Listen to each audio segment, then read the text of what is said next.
Welcome to our channel. ఈరోజు school assistant mathematics డిఎస్సికి సంబంధించి మెథడాలజీ సబ్ టాపిక్స్ ఏంటనేది డిస్కస్ చేద్దాం. సో ముందుగా సబ్ టాపిక్స్ వచ్చేసి ఇక్కడ nature of mathematics, great mathematicians ఉన్నటువంటి సబ్ టాపిక్స్, అదేవిధంగా aims and objectives of mathematics, methods of teaching mathematics, mathematics curriculum, plans, teaching strategy, techniques of teaching mathematics, evaluation. So ఇవి మెథడాలజీలో ఉన్నటువంటి sub topics. So మెథడాలజీకి మనకు 20 marks ఉన్నాయి. ఈ మెథడాలజీలో 20 మార్క్స్కి 20 marks score చేయడం అంత సులభమైన పద్ధతి ఏం కాదు. దానికి మనము ఈ మెథడాలజీ ఎట్లా ప్రిపేర్ కావాలి అనేది సబ్ టాపిక్ వైజ్ మీకు వీడియోస్ షేర్ చేయడానికి ప్రయత్నం చేస్తాను. ముందుగా ఈ సబ్ టాపిక్స్లో ఉన్నటువంటి టాపిక్స్ గురించి బ్రీఫ్గా డిస్కస్ చేద్దాం. Nature of mathematics. So first one nature of mathematics. ఈ నేచర్ ఆఫ్ మ్యాథమెటిక్స్లో అయితే సబ్ టాపిక్స్ మనకు 9 సబ్ టాపిక్స్ ఉన్నాయి.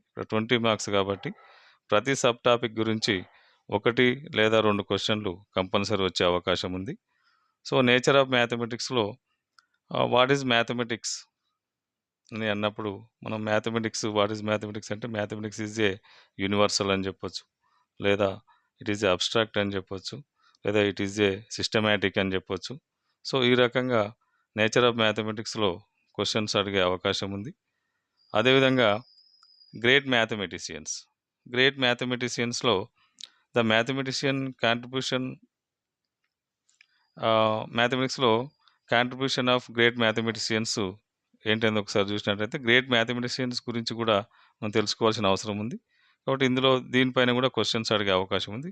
మనకు ఆర్యభట్ట కావచ్చు, భాస్కరాచార్య కావచ్చు, Srinivasa Ramanujan, so Euclid, Pythagoras, ఇట్లా మ్యాథమెటిషియన్స్ గురించి క్వశ్చన్స్ వచ్చే అవకాశం ఉంది. కాబట్టి ఇక్కడ మనం మ్యాథమెటిషియన్స్ గురించి, అక్కడ నేచర్ ఆఫ్ మ్యాథమెటిక్స్ గురించి నేర్చుకోవాల్సిన అవసరం ఉంది. అదేవిధంగా ఎయిమ్స్ అండ్ ఆబ్జెక్టివ్స్ ఆఫ్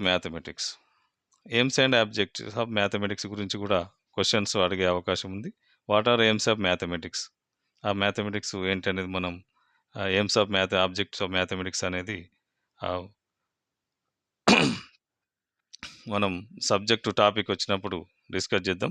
అదేవిధంగా methods of teaching mathematics.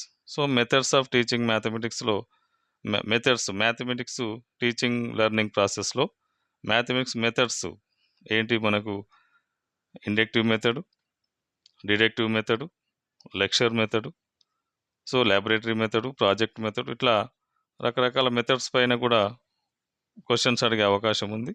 So lecture method మ్యాథమెటిక్స్లో యూజ్ చేయొచ్చా, యూజ్ చేయకూడదా, లేకపోతే ఎప్పుడు యూజ్ చేస్తే ఎప్పుడు యూజ్ చేయాలి లెక్చర్ మెథడ్, ఇండక్టివ్ ఎప్పుడు యూజ్ చేయాలి, డిడక్టివ్ ఎప్పుడు యూజ్ చేయాలి, ఈ ప్రాజెక్టు మెథడ్ ఎప్పుడు యూజ్ చేయాలి అనేటివి వీటిపైన క్వశ్చన్స్ అడిగే అవకాశం ఉంది. So methods of teaching mathematics important in the focus చేయాల్సినటువంటి ఏరియా. అదేవిధంగా మ్యాథమెటిక్స్ కరికులంలో మనకు ప్రిన్సిపల్స్, అప్రోచెస్, కరికులం ఏ రకంగా డిజైన్ చేయబడింది, మ్యాథమెటిక్స్ కరికులం అనేది 6 to 10th క్లాసెస్ కావచ్చు, ఇంటర్మీడియట్ కావచ్చు, ఇట్లా హయ్యర్ క్లాసెస్కి వెళ్ళినప్పుడు మ్యాథమెటిక్స్ కరికులం అనేది ఏ రకంగా డిజైన్ చేయబడింది అనే దానిపైన కూడా మనకు క్వశ్చన్స్ వచ్చే అవకాశం ఉంది. సో మ్యాథమెటిక్స్ కరికులం అనేది కూడా వన్ ఆఫ్ ది ఫోకస్ చేయాల్సినటువంటి ఏరియాని. Next plans. ఈ ప్లాన్స్కి సంబంధించి, ప్లాన్స్ అనగానే ఈ ప్లాన్ లేకుండా మనం ఏ వర్క్ చేసినా అది సక్సెస్ పర్సంటేజ్ అనేది తక్కువగా ఉంటుంది. కాబట్టి ప్లాన్స్ అంటే ఇప్పుడు యాజ్ ఏ టీచర్గా క్లాస్ రూమ్కి వెళ్ళే ముందు ఏ రకంగా ప్రిపేర్ అయ్యి వెళ్ళాలి అంటే టీఎల్ఎం ఏం తయారు చేసుకోవాలి. క్లాస్ రూమ్లో డిఫరెంట్ టైప్స్ ఆఫ్ స్టూడెంట్స్ ఉంటారు. సో గిఫ్ట్ స్టూడెంట్స్ ఉంటారు, స్లో లెర్నర్స్ ఉంటారు, మీడియం స్టూడెంట్స్ ఉంటారు. సో ఆ రకంగా ఉన్నటువంటి స్టూడెంట్స్కి మనం ప్లాన్స్ అనేది ప్రతి పీరియడ్ ప్లాన్ ఉంటుంది, ఇందులో యూనిట్ ప్లాన్ ఉంటుంది, ఇయర్ ప్లాన్ ఉంటుంది. యాజ్ ఏ మ్యాథ్స్ టీచర్గా పీరియడ్ ప్లాన్ ప్రాసెస్ ఎలా తయారు చేయాలి, యూనిట్ ప్లాన్ ఎలా తయారు చేయాలి, ఇయర్ ప్లాన్ ఎలా తయారు చేయాలి, మరి తయారు చేసినటువంటి ఇంప్లిమెంటేషన్ ఎలా ఉండాలనే దానిపైన కూడా మనం డిస్కస్ చేద్దాం. So plans 3 types of plans ఉంటాయి మనకు. Period plan, unit plan, year plan. So next teaching strategies. Teaching strategy ఈ ప్లాన్స్ ప్లాన్ ప్రకారం మనం unit plan, period plan, year plan రాసుకొని క్లాస్ రూమ్‌లోకి వెళ్ళిన తర్వాత స్ట్రాటజీ ఏంటంటే టీచింగ్ స్ట్రాటజీ ఏ రకంగా ఉండాలి? అంటే అక్కడికి వెళ్ళిన తర్వాత మీరు టీచింగ్ చెప్పే సందర్భంలో మీ స్ట్రాటజీ విద్యార్థులకు అర్థం కాని సందర్భంలో స్ట్రాటజీని మార్చుకోవాల్సిన అవసరం ఉంటుంది. మరి టీచింగ్ స్ట్రాటజీ అనేది మీరు స్టూడెంట్స్ తోటి గ్రూప్ వర్క్ చేయిస్తారా? ఇండివిడ్యువల్ వర్కా? లేకపోతే పీర్ లెర్నింగా? అనే వాటిపైన మనకు క్వెషన్స్ వచ్చే అవకాశం ఉంటుంది. ఈ టీచింగ్ స్ట్రాటజీస్ కూడా one of the important topic ఇందులో. Next techniques of teaching mathematics. ఈ టెక్నిక్స్ ఆఫ్ టీచింగ్ మ్యాథమెటిక్స్‌లో written work, oral work, assessment, projects, speed and accuracy వీటిపైన మనకు క్వెషన్స్ అడిగే అవకాశం ఉంది. రిటన్ వర్క్స్ ఎప్పుడు ఇస్తాం? ఓరల్‌గా ఏ సందర్భంలో క్వెషన్స్ అడిగే అవకాశం ఉంటుంది స్టూడెంట్స్‌ను అనే వాటిపైన మనం డిస్కస్ చేద్దాం. Next evaluation. ఈ ఎవాల్యుయేషన్ అనేది చాలా ఇంపార్టెంట్. అంటే మనం క్లాస్‌లో స్టూడెంట్స్‌కి టీచ్ చేసినప్పుడు మరి ఎంతవరకు రీచ్ అయింది స్టూడెంట్స్‌కి అనేది తెలుసుకోవాల్సిన సందర్భం వచ్చే సందర్భంలో ఎవాల్యుయేషన్ అనేది మనం ఉపయోగిస్తాం. మరి ఎవాల్యుయేషన్ అనేది ఇది కంటిన్యూయస్ ప్రాసెసా? లేకుంటే కొన్ని సందర్భాల్లో చేసే ప్రాసెసా? అనేది తెలుసుకోవాలి. ఎవాల్యుయేషన్‌లో మనకు టూల్స్ ఉంటాయి. ఫార్మేటివ్ అసెస్మెంట్ అని, సమ్మేటివ్ అసెస్మెంట్ అని, మళ్ళీ ఫార్మేటివ్ అసెస్మెంట్‌లో మళ్ళీ టూల్స్ ఉంటాయి. అటు 4 టూల్స్ ఉంటాయి. ఆ 4 టూల్స్ ఏంటివనేది మనం ఎవాల్యుయేషన్ టాపిక్ వచ్చినప్పుడు ఆ 4 టూల్స్ గురించి, సమ్మేటివ్ గురించి, ఎవాల్యుయేషన్ ఎట్లా ఈ సీసీ వచ్చిన తర్వాత కంటిన్యూయస్ కాంప్రహెన్సివ్ ఎవాల్యుయేషన్ అనేది మనకు ఇంట్రడ్యూస్ జరుగుతా ఉంది. ప్రస్తుతం విద్యా విధానంలో సీసీ మెథడ్ నడుస్తూ ఉంది. సీసీలో మరి కంటిన్యూయస్‌గా ఎవాల్యుయేషన్ అనేది జరుగుతూ ఉంటుంది. అది ఫార్మేటివ్ అసెస్మెంట్ కావచ్చు, సమ్మేటివ్ అసెస్మెంట్ కావచ్చు. ఈ రకంగా మనకు మెథడాలజీలో ఈ 9 సబ్ టాపిక్స్ అనేటివి మేజర్‌గా అడుగుతున్నటువంటి క్వెషన్స్, ప్రీవియస్ క్వెషన్ పేపర్స్ మనం ఒకసారి అబ్జర్వ్ చేసినట్టయితే. సో ఇక్కడ మెథడాలజీలో కంపల్సరీగా మనం ఎక్కువ స్కోరు చేసే అవకాశం ఉంటుంది. సో మీకు ఈ సబ్ టాపిక్స్‌కి సంబంధించినటువంటి ఒక్కొక్క టాపిక్‌కు ఒక్కొక్క వీడియో మీకు షేర్ చేసే ప్రయత్నం చేస్తాను. దానికంటే ముంతకు ముందు వీడియోలో మీకు కంటెంట్‌కి సంబంధించినటువంటి సిలబస్ తెలియజేయడం జరిగింది. ఈ కంటెంట్ సిలబస్‌తో పాటు ఇప్పుడిక్కడ మనకు 80 మార్క్స్‌కి ఉన్నటువంటి part 1, part 2, part 3, part 4, part 5 ఈ పార్ట్ 4 డిస్కస్ చేసినాం మనం ఆల్రెడీ. పార్ట్ 5 కూడా మెథడాలజీ డిస్కస్ చేసినాం. జీకే అండ్ కరెంట్ అఫైర్స్ అనేది 10 మార్క్స్ ఉంటుంది. ఈ జీకే అండ్ కరెంట్ అఫైర్స్ అనేది is a big ocean. GK current affairs ఎట్లా ప్రిపేర్ కావాలి? ఏ రకంగా ఎట్లా దానికి సెపరేట్ ఒక బుక్ అంటూ ఉంటుందా? అంటే బుక్కు ఉన్నా గానీ అది మనం అంతవరకే లిమిట్ అనేది కాదు జీకే కరెంట్ అఫైర్స్ అనేది.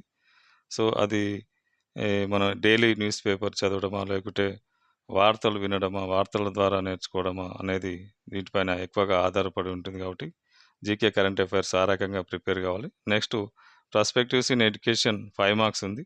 ఇది కూడా దీని గురించి సబ్ టాపిక్స్ పార్ట్ 2 గురించి డిస్కస్ చేద్దాం. అదేవిధంగా class room implication of educational psychology. ఇది సైకాలజీకి సంబంధించినటువంటి 5 మార్క్స్ క్వెషన్స్.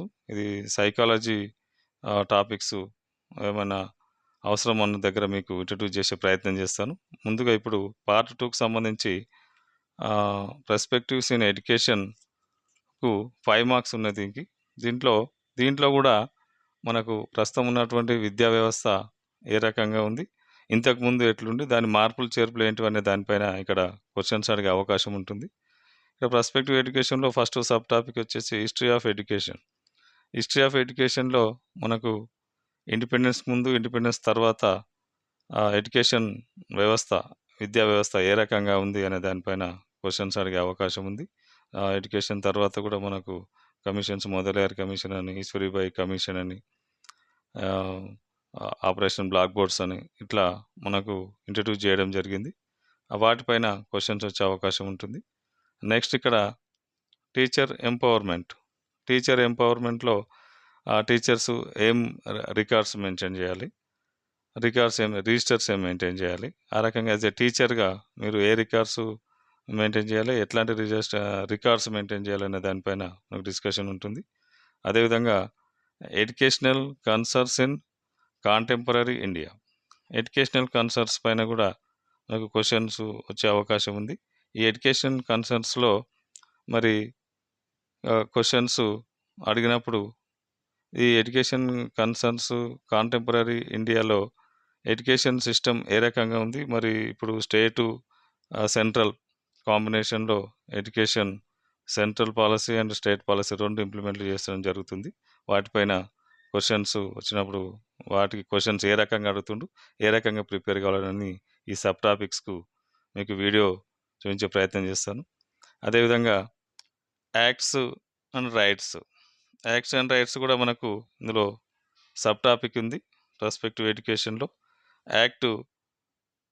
ఎడ్యుకేషన్ యాక్ట్ మనకు 2009 ఎడ్యుకేషన్ యాక్ట్లో ఉన్నటువంటి యాక్ట్స్ అండ్ రైట్స్లో రైట్స్ ఇన్ఫర్మేషన్ యాక్ట్ 2005 అనేది రైట్ టు ఇన్ఫర్మేషన్ యాక్ట్ ఒకటి ఉంది. అదేవిధంగా రైట్ టు ఎడ్యుకేషన్ యాక్ట్ 2009 అంటే కంపల్సరీ అందరూ విద్యార్థులు విద్య నేర్చుకునడానికి యాక్ట్ అనేది మనకు 2009లో రావడం జరిగింది. వాటిపైన క్వశ్చన్స్ అడిగే అవకాశం ఉంది. అదేవిధంగా ఇందులో చైల్డ్ రైట్స్, హ్యూమన్ రైట్స్ వాటిపైన కూడా క్వశ్చన్స్ అడుగుతారు. చైల్డ్ రైట్స్ ఏంటి, హ్యూమన్ రైట్స్ ఏంటి, యాక్ట్స్ రైట్స్లో వాటిపైన క్వశ్చన్స్ అడిగే అవకాశం ఉంది. వీటికి వీడియోలు చేసినప్పుడు ప్రీవియస్ క్వశ్చన్స్ ఎగ్జాంపుల్స్గా తీసుకుంటూ మనం వీటిపైన డిస్కషన్ చేయొచ్చు. అదేవిధంగా నేషనల్ కరికులం ఫ్రేమ్వర్క్ 2005, ఈ నేషనల్ కరికులం ఫ్రేమ్వర్క్ అనేది ఎట్లా డిజైన్ చేయబడింది, ఆ ఫ్రేమ్వర్క్లో ఇచ్చినటువంటి అంశాలు ఏంటి, వాటిపైన మనం డిస్కషన్ చేద్దాం. అదేవిధంగా నేషనల్ ఎడ్యుకేషన్ పాలసీ 2020 NEP 2020 అనేది ప్రస్తుతం ఇప్పుడు కొన్ని రాష్ట్రాలలో ఇంప్లిమెంట్ అవుతుంది, కొన్ని రాష్ట్రాలలో ఇంక ఇంప్లిమెంట్ కాలేదు. ఈ NEP 2020కి సంబంధించినటువంటి క్వశ్చన్స్ కూడా అడిగే అవకాశం ఉంది. ఎందుకంటే ఇది ప్రస్తుతం రన్ అవుతున్న కొన్ని రాష్ట్రాల్లో రన్ అవుతుంది. కాబట్టి NEP 2020 పైన కూడా డీప్ డిస్కషన్ చేయాల్సిన అవసరం ఉంది. దీనిపైన సంబంధించినటువంటి వీడియోస్ కూడా మీకు చేరవేసే ప్రయత్నం చేస్తాను. సో ఇది ఫ్రెండ్స్, ఈరోజు మనం చేసుకున్నటువంటి 5 టాపిక్స్లో ఈ GK and current affairs, perspective in education sub topics, class room implication of educational psychology సంబంధించింది. అది సైకాలజీలో స్టూడెంట్స్ డిఫరెంట్ క్లాస్లో వాళ్ళ ఏజ్కి తగ్గట్టుగా క్లాస్ రూమ్లో జాయిన్ అయిన సందర్భాల్లో వారు సైకాలజీ ప్రకారం పిల్లలు ఇది స్టూడెంట్స్ ఏ రకంగా ఉంటారు, టీచింగ్లో యాజ్ ఎ టీచర్గా ఏ రకంగా ఆ స్టూడెంట్స్ని మోటివేట్ చేయాలి, వాళ్ళ సైకాలజీ మెంటాలిటీ ఏంటి అనే దానిపైన క్వశ్చన్స్ అడగవచ్చు. అదేవిధంగా ఇక్కడ కంటెంట్లో 6th to 10th syllabus portion మాత్రమే ఇంట్రడ్యూస్ చేయడం జరిగింది. ఇంటర్మీడియట్ సిలబస్ కూడా ఇందులో క్వశ్చన్స్ అడుగుతూ ఉన్నాడు కాబట్టి ఆ ఇంటర్మీడియట్ సిలబస్ ఏంటనేది కూడా ఒకసారి చూద్దాం. ఇంటర్మీడియట్ సిలబస్ అనేది 6th to 10th క్లాసెస్కి మనం సిలబస్ ఏ రకంగా డివైడ్ చేసుకోవాలి, పార్ట్స్ అనేది ఒకసారి చూసినాం మనం. అందులో ఇక్కడ కూడా మళ్ళీ ఇంటర్ సిలబస్ అనేది ఇంట్రడ్యూస్ చేయడం జరిగింది. ప్రీవియస్ క్వశ్చన్ పేపర్స్ అబ్జర్వ్ చేసినప్పుడు ఇంటర్ క్వశ్చన్స్ కూడా ఉన్నాయి అందులో.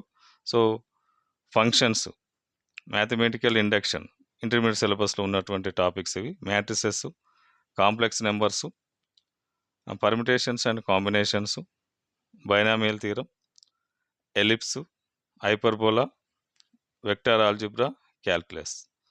సో 6th to 10th వరకు టెక్స్ట్ బుక్స్ ప్రిపేర్ అయిన సందర్భంలో ఇంటర్మీడియట్లో కూడా ఈ టాపిక్స్ పైన ప్రిపేర్ అయితే మనకు ఈ టాపిక్స్ పైన కూడా క్వశ్చన్స్ అడుగుతున్నారు కాబట్టి ఈ టాపిక్స్ కూడా ప్రిపేర్ అయితే మనం మ్యాథమెటిక్స్ కంటెంట్తో పాటు మెథడాలజీతో పాటు ప్రాస్పెక్టివ్ ఎడ్యుకేషన్ కూడా మ్యాథమెటిక్స్ సంబంధించిన వాటిపైన మీకు వీడియోస్ చూపించే ప్రయత్నం చేస్తాను. సో ఈరోజు ఇది మన ఇంట్రడక్షన్. నెక్స్ట్ క్లాస్లో కంటెంట్లోకి వెళ్ళి ఫస్ట్ టాపిక్ ఏంటనేది మీకు పంపించే ప్రయత్నం చేస్తాను. Thank you.